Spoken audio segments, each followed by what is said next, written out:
Hey there, it's Tom here from ourhouseplants.com. Today we have a care video for this beautiful houseplant, the Euphorbia Trigona.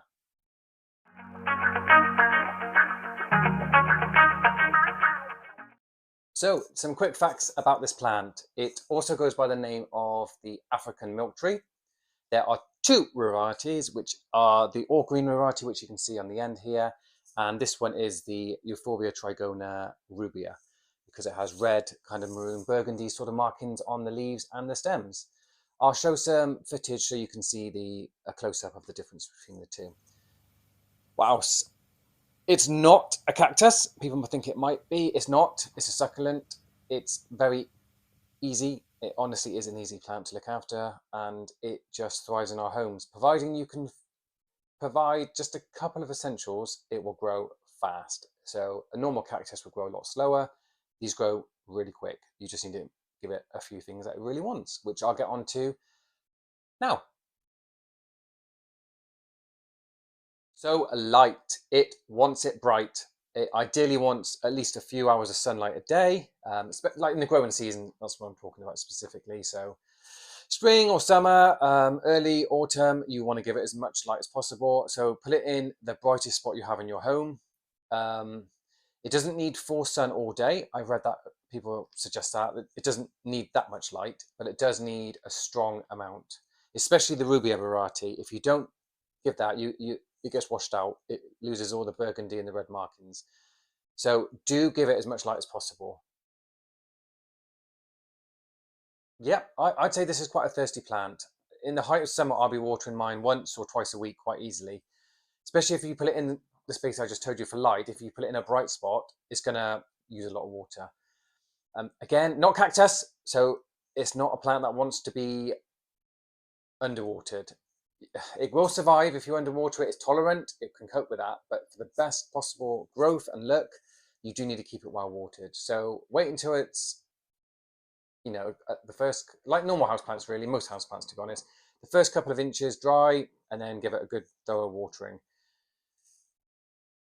Yeah, I think that's all I have to say about watering. It's just really straightforward. They're thirsty, but don't overdo it.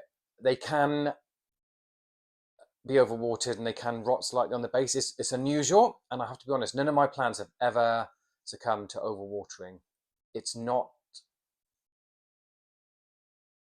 Some succulents, if you overwater them, they're gone. They literally just rot away and they just fall to pieces. This one, no, it's quite good. It's quite hardy, but don't do it. Please don't overwater. So don't risk it. But the odd mistake, it will be forgiving. Humidity, not a problem. It can cope with pretty much anything. Dry air or humid conditions, you don't need to worry about humidity. It's fine.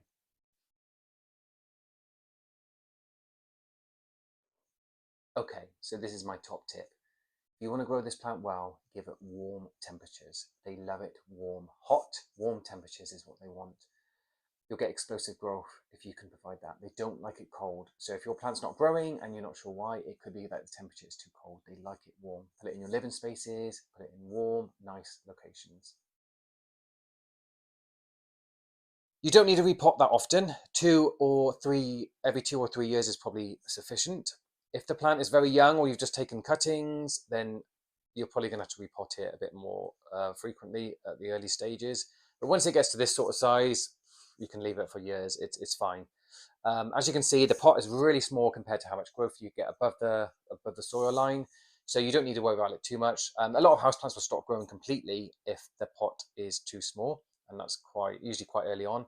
These plants will be the same. They will stop growing once they reach their maximum size that the pot can support, but it's not that free. It's not that what's the word I'm looking for? It doesn't happen that soon. Is that right? Does that make sense? Do you get what I mean? So yeah, you'll be all right for a little while without having to repot. But every 2 or 3 years is fine. As for the potting mix itself, they're really, really easy going. You do need something that's free draining, so you don't want something that's really compacted, but they don't want to be in bark or anything that's really loose, because I'll get onto that in a second of why you want them to be anchored into the pot. So peat-free mixes are probably okay. Just don't add anything too porous into the mix. But they do need it to be free draining, so you do need to have you don't want water to be stagnating and fixed. You don't want it to be too wet for a long period of time. But most pot mixes out of the bag are probably absolutely fine. You don't need to add anything to them, is what I'm saying. So yes, you need to make sure that the plant is in a heavy container or sturdy, or somehow you just need to make sure it does not get knocked over. And it's not just a case of someone going past it, it also is wind, because this happened to me a lot of times. It took me a long time before I learnt my lesson, and it sort of invested in a heavier pot. It's much more sturdy now, and I've also wedged it into a corner as well, in where it's located normally, so it's protected by a wall as well, so it's less likely to fall over. Okay, so the plant is protected by spines. I will show you a close-up so you can have a look. There are leaves on the outside, which again is another topic entirely, but look at the spines here. They will deter most pets, curious animals and pets and things like that, and that's for good reason.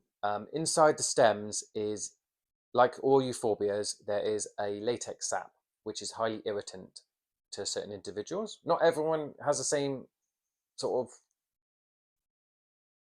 susceptibility, is that the word I want to use, to the sap, but it isn't nice. You don't want to get involved with it, basically. You don't want it in your eyes, you don't want to eat it, you don't want to swallow it, you don't want to get it in your mouth, you don't want it on any cuts or grazes on your skin, because it is highly irritant.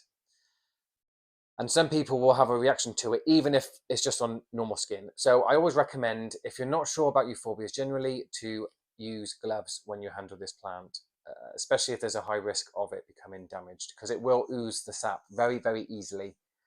So protect yourself and obviously your family members. You don't want to hurt them. Propagation is very easy. I will do a full guide if you want it, with lots of tips and tricks, more extensive than what I'm about to say. So let me know if you want that and I'll put it down below. If not, this is the quick version of how to do it. You take cuttings 10 centimeters, 4 inches long, and as soon as that happens, the sap will start to ooze big time. The secret to making that stop is to run it under the tap. So 30 seconds, a minute under the tap of cold tap water is enough, and it should stop it oozing. And that's it. The cutting's ready to go at that point. You then want to just pop the cutting into a separate pot with potting mix similar to what the parent was growing in already, and then you just leave it in the same sort of growing conditions. That's it. It doesn't need humidity bags, it doesn't need anything special, and you should start, if it's the growing season as well, I'll try and do it then, to be honest, just to give it the best possible chance of success. So late spring and summer. If all goes well and it's warm, then that's it. The plant will start to grow and you'll get new shoots quite easily. So yeah, it's very straightforward, very easy to do. Like I said, if you want more details, if you want to see pictures and videos and stuff how to do it all exactly, let me know. If not, stem cuttings is the answer. No, I've not had any pests on either of my plants. Most euphorbias, in fact, I've got several euphorbias, and they don't have pest problems. I'm not saying that it's impossible. I'm not saying that you don't have a pest problem, but it's just the pests don't like it. I feel like as soon as they start eating into the plant, they get the latex sap. It's incredibly not nice. It's not nice for people. It's not nice for insects. It's not nice for animals. So most pests, which will eat part of the plant, scale, things like that, they're going to find it quite unpleasant, and I think it just deters them. So the problems with these plants, what do we have to worry about? To be honest, they're really kind of water them, put them in a good position, and forget them plants. They don't need a lot of fussing, and they don't tend to have many problems. I'd say the number one issue that people have are the leaves. I get a lot of sort of messages saying my leaves have come off. It's normal. They don't last forever. They do come off on these plants. The stems, you want them to be healthy. Yes, great, brilliant. But the leaves will come off. So it's to be expected. The best thing to do is to pick them off.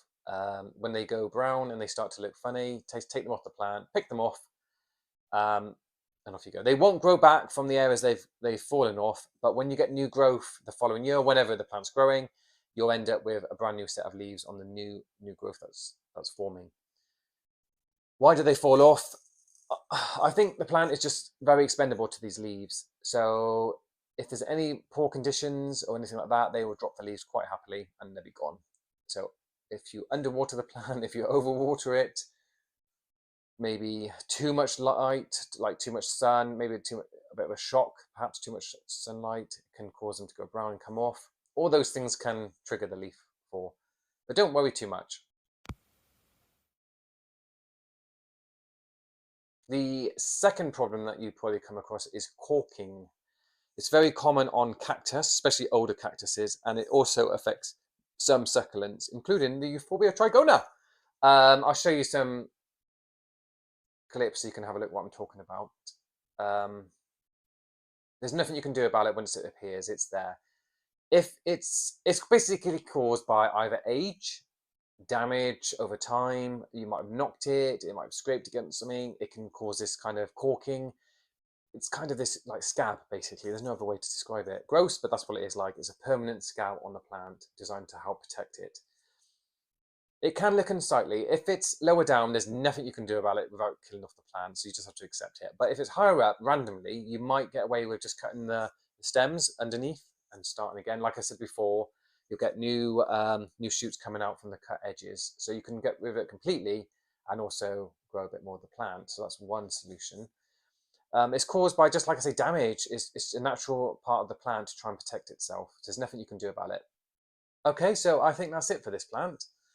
I think we've covered all the main points. I can't think of anything else really, really important that I need to tell you, other than the fact that it's a brilliant house plant. And if you're looking for something that is easy, something that's a bit unusual, something that you, like I said before, you can just set up and ignore, this could be the plant for you. And it's a great introduction to maybe euphorbias as a house plant. They're very easygoing. Yeah, I don't think there's anything else I can really think of that needs to be said. But so if there's something I have missed, or you've got follow-up questions, or you want to ask something else, message me on the website or leave a comment below and I will respond. Other than that, thank you very much for watching, and I will see you in the next one.